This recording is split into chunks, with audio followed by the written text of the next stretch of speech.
Talagang pasasyon ito. Nasaan eh? Grabe. Dito, magiging natin Pipino na may suka at sibuyas. Tapos lalagyan natin ng dilis. Yan. Sarap. Ito masarap to guys. Yan.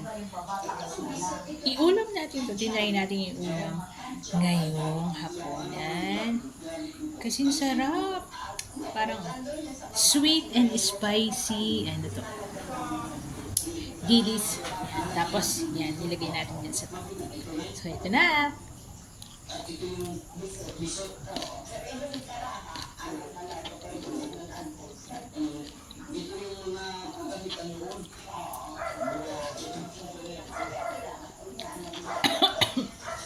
Naghahalo yung tamis at anghang.